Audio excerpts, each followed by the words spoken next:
mustahil, dan bagi Tuhan tidak ada yang tidak mungkin. Demikian juga bagi orang yang beriman kepada Tuhan. Segala sesuatu mungkin sebab Tuhan mengerjakan pekerjaannya di dalam setiap kehidupan orang-orang yang percaya kepada Tuhan. Bahwa kuasamu tidak terbatas ruang dan waktu. Kuasamu lebih besar mengatasi segalanya Tuhan. Pada siang hari ini kami bersama di tempat ini mau mendengarkan, mau belajar firman-Mu. Biarlah firman-Mu memberi kami kekuatan, memberi kami peringatan, dan memberi kami pengharapan serta sukacita yang membawa hidup kami semakin dekat dengan Tuhan, dan kami semakin mengenal Allah kami yang maha besar. Terima kasih Tuhan. Biarlah otoritas Tuhan turun atas kami semua, sehingga kami mendengarkan firman-Mu dengan penuh perhatian, dan firman-Mu menjadi sumber kehidupan bagi kami. Hamba-Mu yang akan menyampaikan, biarlah Tuhan senantiasa memakai dengan kehendak dan rencana-Mu. Terima kasih Tuhan. Kami sudah berdoa di dalam nama Yesus. Haleluya. Amin. Silakan duduk Bapak Ibu semua.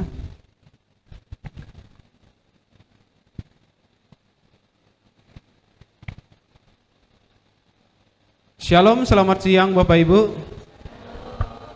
Ya, di luar cuaca hujan, di dalam kita jangan sampai lemas ya. Tapi di dalam kita harus tetap semangat meskipun di luar hujan. Kenapa? Karena kita menyembah Tuhan. Menyembah Tuhan itu dalam roh dan kebenaran, kita harus penuh dengan sukacita. Nah, sebelum lanjut Bapak Ibu, saya mau memperkenalkan diri terlebih dahulu. Nama saya Riyandi Dudut. Saya asal dari Kalimantan Barat, orang Dayak. Mudah-mudahan hujannya reda beneran ya. Ya, saya orang Dayak, campuran sebenarnya. Ada Chinese-nya, seperti itu. Ya, saya anak ke-6 dari 9 bersaudara. Ya, 6 laki-laki, 3 perempuan. Sebenarnya kita 10, tapi 1 sudah pergi duluan, ya, waktu masih bayi di atas saya. Nah, saya lulusan sekolah teologi, kampus saya berlokasi di Wijaya 1, Sekolah Tinggi Teologi Immanuel Nusantara, Jakarta. Saya lulus tahun 2024 September, saya di wisuda. Nah, jadi saya lulus belum nyampe 1 tahun, ya. Nah, saya pelayanan selain menjadi guru di SMP Yadi Kalima, masih baru, ya. Saya juga pelayanan di gereja orang asing, gereja Korea. Di Wijaya juga yang menjadi sponsor kampus saya. Nah, saya masih melayani di sana sampai saat ini. Ya, itu saja perkenalan dari saya Bapak Ibu. Kalau mau lebih lanjut, nanti aja selesai saya membacakan firman Tuhan. Yuk kita lihat nats Alkitab kita dalam Matius pasal yang terakhir, pasal 28 ayat 11 sampai dengan ayat yang ke-20. Sengaja saya ambil 2 perikop, nanti saya akan kasih tahu apa istimewanya 2 perikop ini untuk kita pelajari bersama. Saya akan membacakan ayat yang ganjil, Bapak Ibu Saudara sekalian membacakan ayat yang genap, dan ayat yang terakhir kita baca secara bersama-sama. Dalam hitungan ketiga, 1, 2, 3. Ketika mereka di tengah jalan, datanglah beberapa orang dari penjaga itu ke kota dan memberitahukan segala yang terjadi itu kepada imam-imam kepala.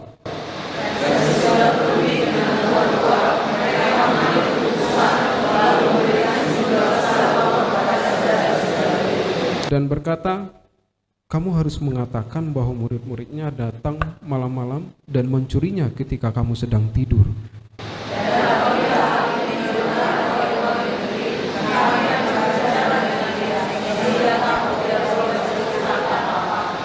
Mereka menerima uang itu dan berbuat seperti yang dipesankan kepada mereka. Dan cerita ini tersiar di antara orang Yahudi sampai sekarang ini.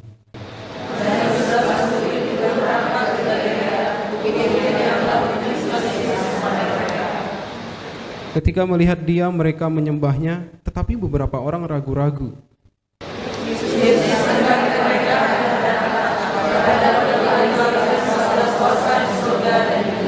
Karena itu pergilah, jadikanlah segala bangsa muridku dan baptislah mereka dalam nama Bapa dan Anak dan Roh Kudus bersama-sama, dan ajarlah mereka melakukan segala sesuatu yang telah kuperintahkan kepadamu, dan ketahuilah aku menyertai kamu senantiasa sampai kepada akhir zaman. Amin. Ya, firman Tuhan ini Bapak Ibu tidak asing bagi kita, tapi ada bagian yang saya lihat jarang untuk disampaikan oleh orang-orang. Nah, pada peristiwa kematian Tuhan Yesus, itu terjadi beberapa peristiwa besar. Yesus mati dan Yesus bangkit. Salah satunya ada terjadi gempa bumi, kegelapan, dan tirai bait suci itu terbelah menjadi dua.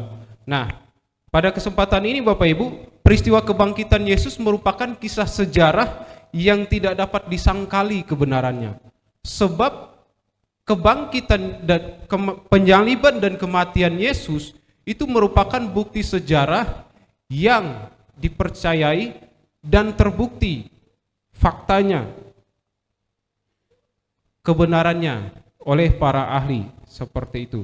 Nah, meskipun terdapat penolakan terhadap fakta sejarah ini, ya, meskipun masih ada yang, oh Yesus itu tidak disalib, tapi diserupakan rupanya. Ada yang menggantikan dia di kayu salib. Nah, tapi berita yang menjadi benih perjuangan para pengikut Kristus ini telah memenangkan banyak orang untuk menerima kuasa kebenaran Allah. Nah, Bapak Ibu, pada masa kini mayoritas orang Kristen sudah populer dengan teks amanat agung yang tadi kita baca di ayat 16 sampai 20. Tapi kalau kita tarik ke belakang di ayat 11 sampai ayat 15, kemungkinan itu jarang disampaikan. Nah, sebenarnya apa korelasi dari dua perikop ini? Seperti yang dibagi oleh Lembaga Alkitab Indonesia, membagi teks ini menjadi dua perikop, ayat 11 sampai 15 dan ayat 16 sampai 20. Nah, beberapa peristiwa unik seputar kebangkitan Yesus jarang dibahas untuk diberitakan sebagai penguat iman para pengikut Kristus. Nah, pada kesempatan ini kita akan membahas beberapa dari sejumlah peristiwa kebangkitan Yesus itu. Nah, oleh sebab itu Bapak Ibu, khotbah yang saya bawakan itu saya memberinya tema berita yang memberi kekuatan, dengan subtema itu dari misi lokal menuju misi global. Kita perhatikan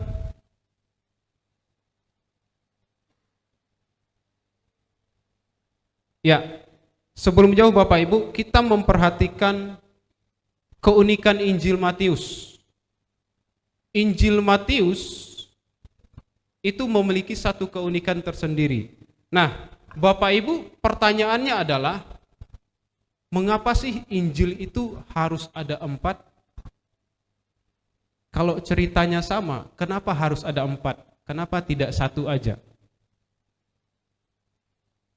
Kalau semuanya sama, kenapa ada 4? Kenapa tidak satu saja? Memenuhi Alkitab untuk menceritakan kisah yang sama dan tujuannya sama.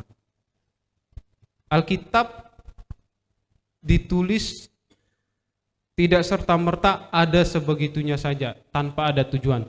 Tapi Injil Matius, salah satu dari kitab Injil, itu memiliki keunikan tersendiri. Keunikannya di sini saya ambil ada 3 hal. Yang pertama itu strukturnya, susunan kitabnya. Ya, Bapak Ibu, kita masuk sedikit lebih dalam tentang materi ini pada hari ini. Karena ada sesuatu yang menarik yang akan saya sampaikan di belakangnya. Kita perhatikan strukturnya, susunannya. Nah, di antara keempat Injil, Matius itu menulis, Injil Matius itu seolah-olah seperti Musa menulis Taurat. Musa menulis Taurat. Musa menulis Taurat itu ada 5 kitab. Nah, Matius membaginya dalam 5 bagian dengan diawali pendahuluan dan diakhiri dengan kenaikan Yesus Kristus. Di sini ada 5 bagian yang dibagi oleh Matius.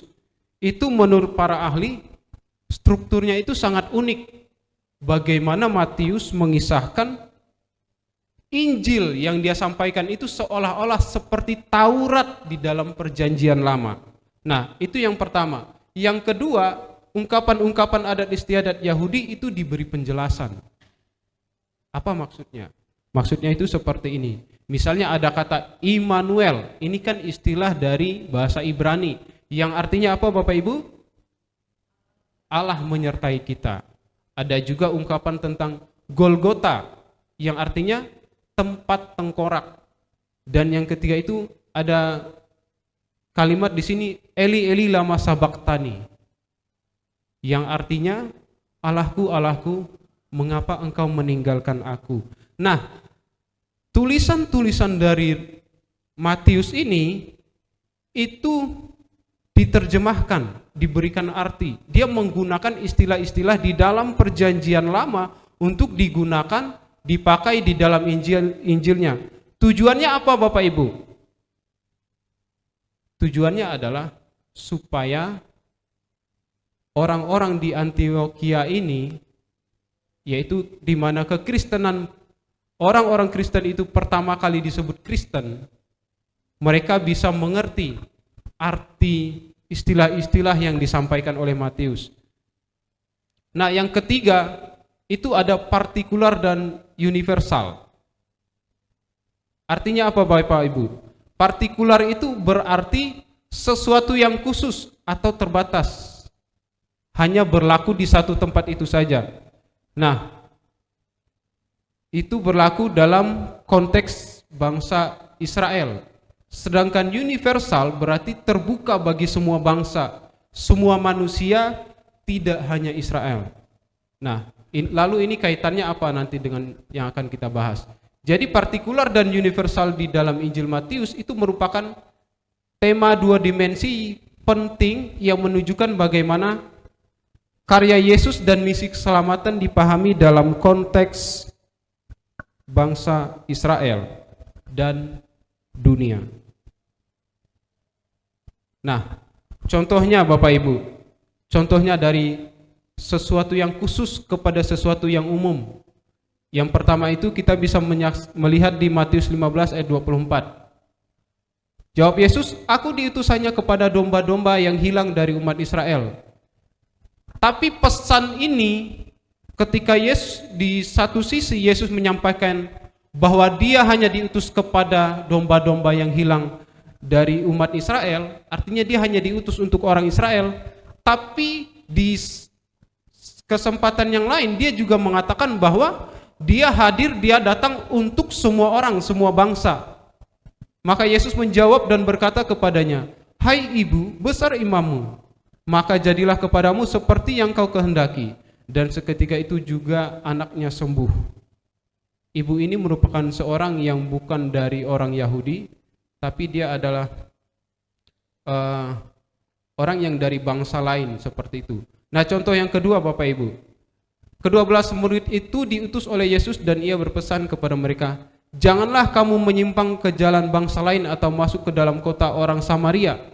Nah, lihat di sini Yesus memerintahkan jangan pergi kepada bangsa-bangsa lain untuk ngapain? Untuk memberitakan Injil, untuk memberitakan firman Tuhan. Gak usah pergi kepada bangsa-bangsa lain katanya, tapi cukup kepada domba-domba yang hilang dari umat Israel. Pesan Yesus terbatas hanya kepada orang-orang Yahudi itu saja, kepada muridnya hanya untuk orang Israel seperti itu. Tapi di kesempatan lain Yesus juga mengatakan bahwa aku berkata kepadamu, banyak orang akan datang dari timur dan barat dan duduk makan bersama-sama dengan Abraham, Ishak dan Yakub di dalam kerajaan surga. Artinya apa Bapak Ibu? Orang-orang yang datang kepada Tuhan, yang berdiam di dalam kerajaan Allah, itu tidak hanya orang-orang Israel, tapi semua bangsa, semua golongan, semua suku, Jadi Yesus tidak hanya membatasi firman-Nya itu, berita tentang keselamatan itu dibatasi hanya untuk satu suku tertentu saja atau satu umat tertentu saja, tapi firman ini berlaku bagi semua manusia. Firman ini disampaikan harus kepada semua bangsa.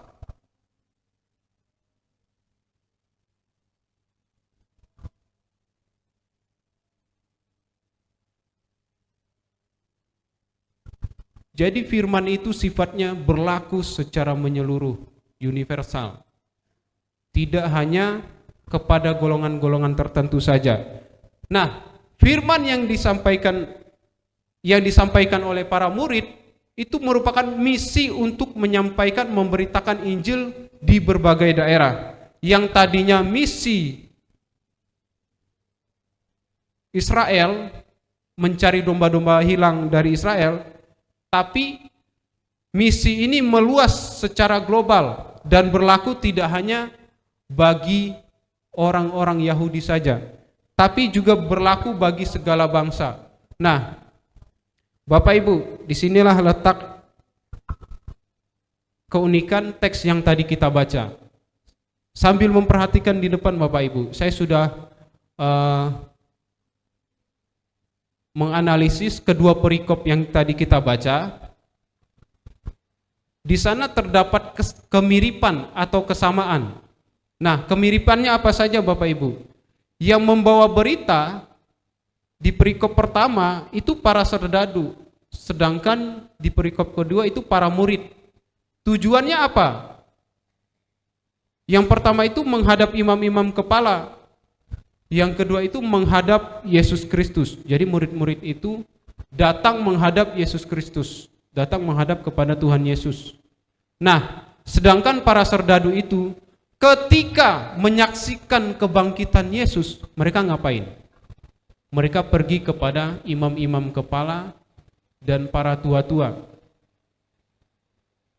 Mereka melaporkan, Bapak Imam,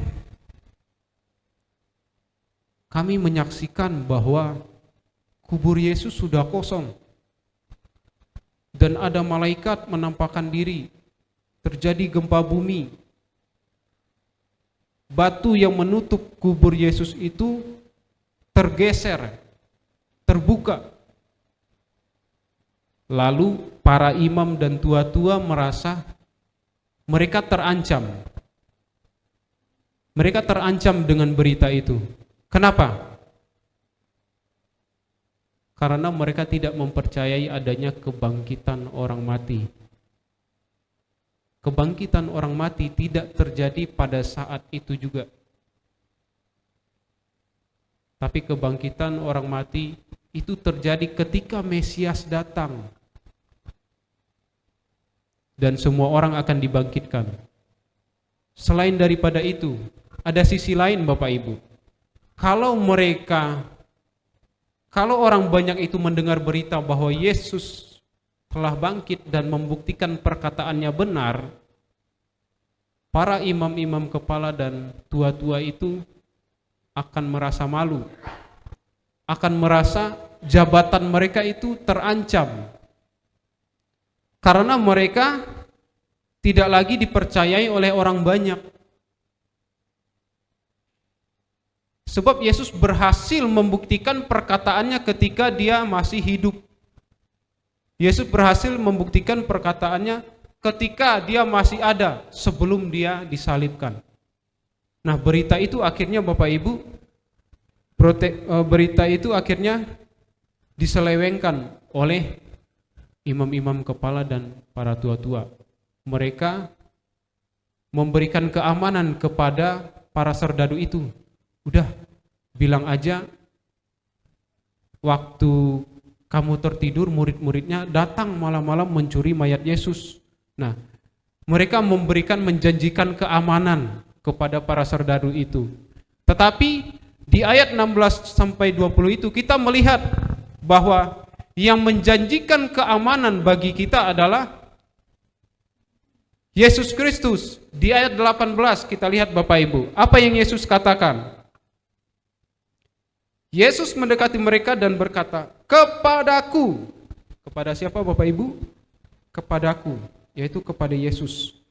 "Telah diberikan segala kuasa di sorga dan di bumi." Oleh sebab itu, ketika kita berdiri sebagai orang yang beriman, yang percaya kepada Tuhan, kita tidak perlu takut memberitakan apa yang Tuhan perintahkan kepada kita.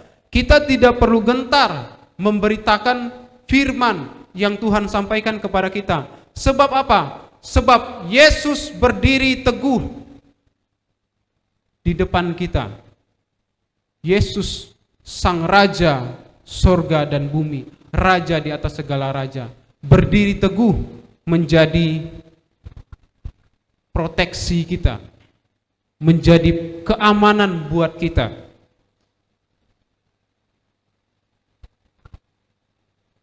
Nah, selain itu Bapak Ibu, ketika kita menyampaikan berita kebenaran firman Tuhan, berita keselamatan, berita Injil itu, ingat bahwa Tuhan Yesus menyertai kita sampai kepada akhir zaman. Bahkan sampai kita mati Tuhan senantiasa menyertai kita. Sebab apa? Dia adalah penguasa raja sorga dan bumi. Dia penguasa segala sesuatu. Jadi tidak perlu takut, tidak perlu khawatir Tuhan menyertai saya atau tidak ya, Tuhan melihat saya atau tidak ya, apakah Tuhan ada bersama-sama dengan saya atau tidak ya. Nah, itu biasanya menjadi satu kekhawatiran ketika kita ditempatkan di satu tempat yang baru, ya. Itu menjadi satu ketakutan tersendiri bahwa ketika kita berada di satu tempat, apakah saya bisa menjadi saksi Kristus? Apakah saya bisa menjadi pembawa damai di mana saya ditempatkan? Nah, itu menjadi tantangan tersendiri bagi kita. Tetapi Bapak Ibu, tantangan itu sebenarnya sudah dikalahkan oleh Tuhan Yesus di atas kayu salib.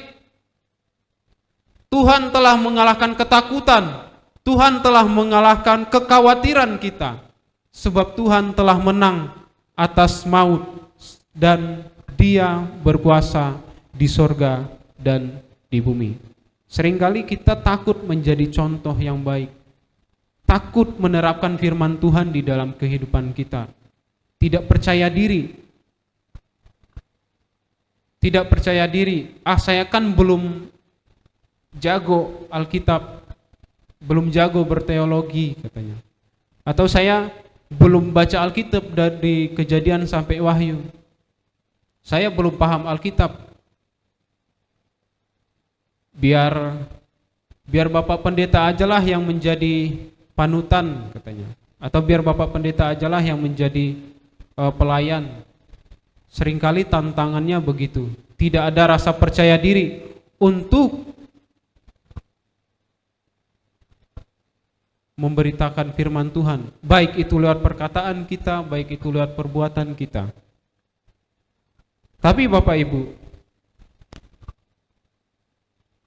menjadi saksi Kristus itu bukan hanya tanggung jawab hamba Tuhan, bukan hanya tanggung jawab pemimpin gereja, bukan hanya tanggung jawab pengurus gereja, tapi setiap hati yang beriman, yang percaya kepada Yesus, tanggung jawabmu adalah memberitakan Injil ke seluruh bangsa, kepada bangsa-bangsa, bahkan orang-orang yang belum mengenal Tuhan.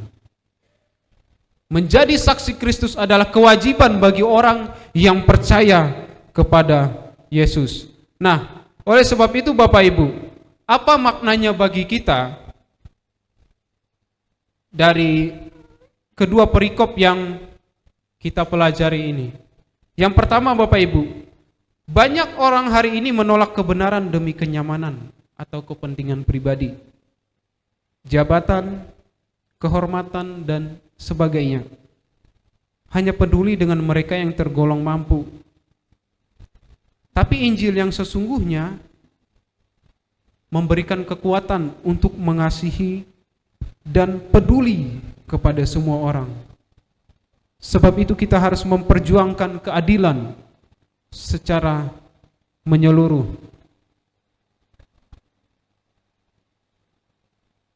Sebagai pengajar para murid, Yesus peduli dengan domba-domba yang hilang.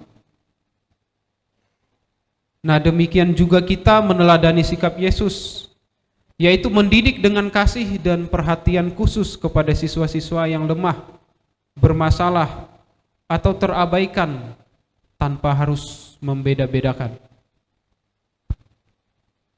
Sebagai seorang pengajar, kita harus siap memberikan teladan yang baik kepada para murid.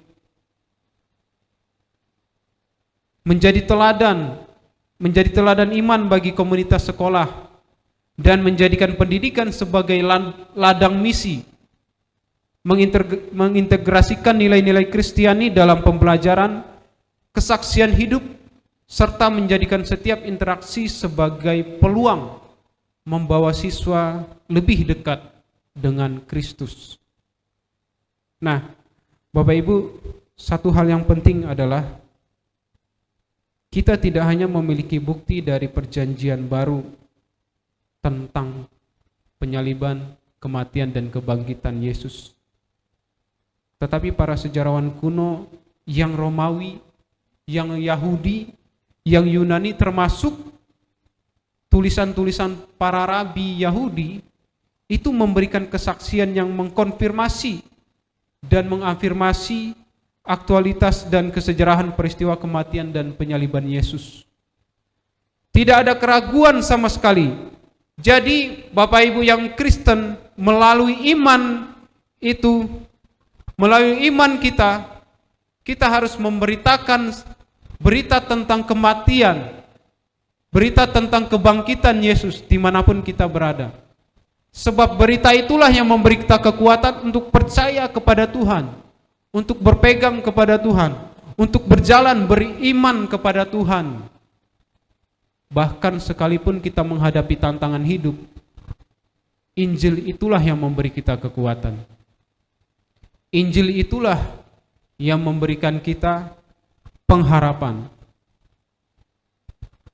Injil itulah yang menjadi sukacita hidup kita. Kesimpulannya Bapak Ibu, Injil memberi kekuatan untuk menyampaikan pesan Allah. Sebab Kristus memegang kuasa surga dan bumi. Injil berlaku bagi semua orang. Hendaklah Injil terlihat dari hati semua orang. Dan Injil mencakup semua profesi untuk memuridkan segala bangsa. Jadi sebagai hamba-hamba Tuhan, alat Tuhan yang Tuhan pakai di lingkungan sekolah dan dimanapun kita ditempatkan, disitulah sebenarnya ladang misi kita, di mana kita berdiri sebagai saksi Kristus, pemberita Injil, pembawa berita keselamatan yang siap mengubahkan anak-anak didik kita, yang siap menjadikan anak-anak murid kita berubah memiliki karakter yang baik, memiliki iman yang teguh kepada Tuhan. Bukan berarti kristenisasi Bapak Ibu. Bukan berarti kristenisasi. Tapi Injil itu memberi kita kekuatan, memberi kita teladan, memberi kita semangat untuk mendidik, untuk menjadikan anak-anak memiliki karakter yang baik. Nah, sebagai penutup Bapak Ibu, saya mau menyampaikan kesaksian secara pribadi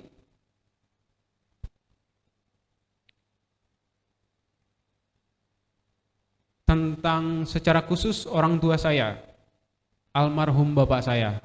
Ya, jadi bapak saya sudah meninggal 2 tahun yang lalu, 2023 Desember. Nah, bapak saya itu latar belakangnya bukan pengikut Kristus yang sejati. Saya bisa mengatakannya seperti itu. Jadi bapak saya itu adalah seorang panglima perang suku Dayak. Jadi dia punya banyak pegangan, entah jimat, entah mantra dan lain sebagainya. Dia punya. Ketika terjadi kerusuhan, bapak saya itu berdiri paling depan untuk mengarahkan orang-orang di belakangnya bahwa ada istilahnya ada musuh lah di sini, di sini, di sini. Bapak saya bisa tahu. Dan dia adalah orang yang ya disegani lah oleh teman-temannya seperti itu. Tapi satu hal yang terjadi Bapak Ibu, ketika bapak saya mendengarkan berita Injil, bapak saya benar-benar berubah dengan melepaskan segala apa yang ada pada dirinya Bapak Ibu. Segala kekuatan yang dia punya, jimat-jimat pegangan dan lain sebagainya, itu semua dilepas, dibuang. Tapi prosesnya tidak mudah Bapak Ibu. Bapak saya cerita beberapa pendeta yang dia datangi mendoakan dia, katanya sampai beberapa pendeta yang dia datangi untuk bisa melepaskan kekuatan itu dari tubuhnya. Nah, sampai akhirnya bapak saya kurus kering badannya, tinggal tulang dan kulit untuk melepaskan hal itu. Bahkan banyak proses yang dijalani, salah satunya cerita dari abang saya bahwa bapak saya pernah ingin melepaskan itu dengan cara dia menyelam di dalam air. Di dalam air, dan abang saya nungguin di atas permukaan selama kurang lebih 3 jam. Abang saya kira bapak saya udah dimakan buaya, udah mati. Tapi akhirnya 3 jam kemudian bapak saya keluar dari air itu. Banyak hal, dia pernah menembak jarinya untuk memastikan bahwa ilmu kebal itu udah nggak ada lagi sama dirinya. Ditembak, ternyata jarinya putus. Jarinya putus, dia ambil lagi terus ditempel, terus diikat. Nah, saya masih ingat jari bapak saya satunya pendek karena bekas tembakan begitu. Nah, Bapak Ibu, bapak saya berubah menjadi pengikut Kristus. Dia setia dan dia berjalan bersama Tuhan. Banyak proses yang dia lewati, bahkan kehilangan segala sesuatu yang dia punya. Waktu itu saya masih kecil Bapak Ibu. Tapi bapak saya waktu bertobat, saya belum lahir. Nah, menjalani proses,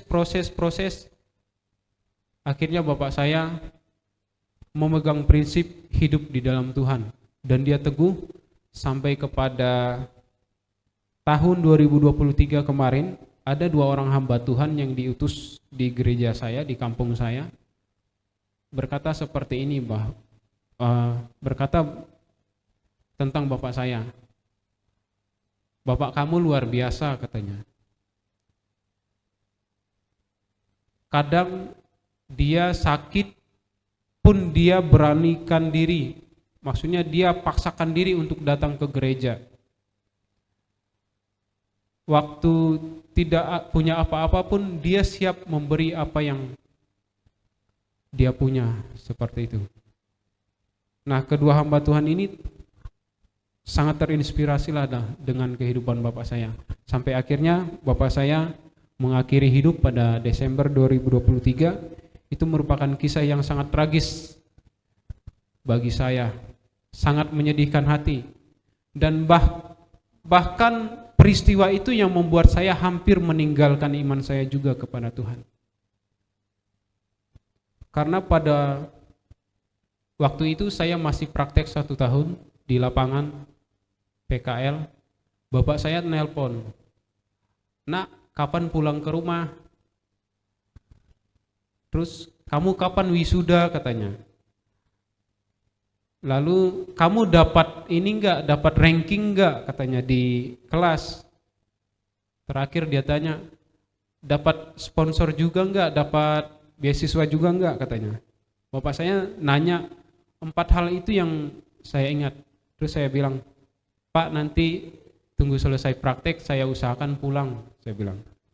Nah, akhirnya itu terjadi pada bulan Juni saya selesai praktek, dan Juli saya kembali ke Jakarta.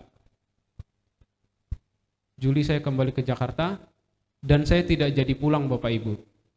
Nah, akhirnya pada Desember 2023, di situ saya benar-benar menyesali bahwa saya tidak bisa pulang, saya tidak bisa menggenapi kerinduan hati Bapak saya untuk melihat saya bersama-sama dengan dia. Dan akhirnya di Desember itu saya pulang dengan melihat Bapak saya yang sudah tidak bernafas lagi. Saya sangat hancur dan membuat saya hancur sehancur-hancurnya. Bahkan saya rasanya udah, Tuhan, saya nggak mau ikut Engkau lagi, ini berat banget buat saya. Sampai orang yang paling saya sayangi pun Engkau ambil, seperti itu. Tapi di tengah-tengah semua itu Bapak Ibu, ada sesuatu hal yang unik yang tadinya Bapak saya tanyakan. Semua yang Bapak saya tanyakan itu terjadi pada diri saya. Dan akhirnya saya wisuda dengan membawa foto Bapak saya yang saya punya, dan saya wisuda dengan ditemani abang dan ibu saya, seperti itu. Ya, itulah kesaksian saya Bapak Ibu, dan kesaksian ini menjadi penutup firman Tuhan kita pada siang hari ini. Biarlah firman Tuhan ini mengingatkan kita, memberi kita kekuatan untuk terus menyuarakan kebenaran, untuk terus memberitakan Injil dimanapun kita ditempatkan. Kita bersatu di dalam doa. Tuhan, kami bersyukur untuk firman-Mu yang memberi kami pelajaran penting, bahwa firman-Mu memberi kami kekuatan, firman-Mu memberi kami perubahan hidup, firman-Mu memberi kami pengharapan bahwa di dalam Tuhan ada hidup, di dalam Tuhan ada sukacita, dan di dalam Tuhan ada berkat-berkat yang melimpah atas hidup kami. Hamba-Mu telah selesai menyampaikan firman-Mu. Biarlah firman ini boleh kami terima dengan penuh sukacita, kami bawa dalam kehidupan kami, untuk kami lakukan sebagai saksi-saksi Kristus di lingkungan sekolah, dan kami memuridkan anak-anak Tuhan, memuridkan jiwa-jiwa yang Tuhan kirimkan ke setiap kami di sekolah. Terima kasih Tuhan, kami bersyukur atas firman-Mu. Dalam nama Yesus kami berdoa. Amin.